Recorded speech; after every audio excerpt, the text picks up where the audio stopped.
you're counting down the laps and you're starting to think about it. With about 10 to go, with what it would mean to win, and then you're hoping you just get to see the white flag. That's a crucial point of the race. But for me, you struggle to say how it means. Because I grew up watching this race so many times and all the great finishes, and this is just a milestone type of race that you always want to win. They got one of the best trophies of all tracks, and it's going to be one of my prized possessions, and it's obviously my biggest win. It was interesting. It was a different type of racing for sure.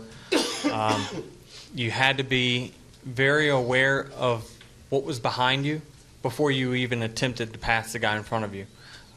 That was the biggest thing that I noticed, is that you had to have at least 2 car length gap behind you before you could actually work a guy to the low side, because if you got pinned down there for a couple laps, the guy behind you would fill the hole every time and you would end up going backwards. So it was a constant, just freight train up high of cars, and really we were one of the only cars that could really make ground on the bottom. And so the best car won tonight, no doubt about it. I feel like we were the only car that could really pass like we could.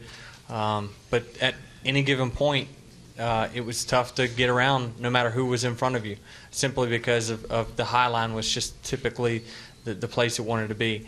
A lot of reason for that is when they ground the surface, what that did was make it a little bit more abrasive. Well, the abrasiveness was filled in by rubber, and then it made it have more grip than the actual surface itself. So even though the banking was cut out, the grip level up there was superseded the amount of banking that was taken out.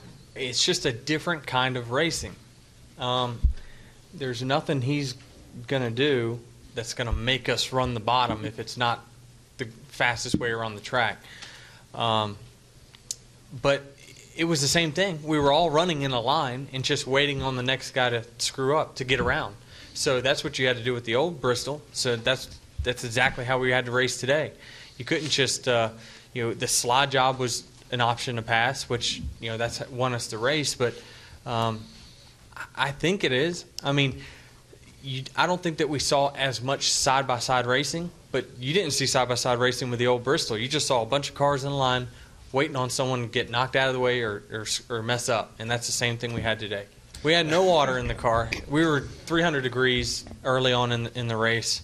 All the gauges pegged, shooting water out like it's a super speedway race. Evidently we had an electrical fan, our radiator fan go bad. So we spewed most of our water out. We hit the wall pretty good. We hit Landon Castle on pit road. But I told Darian, the more stuff that we hit, the faster it went. So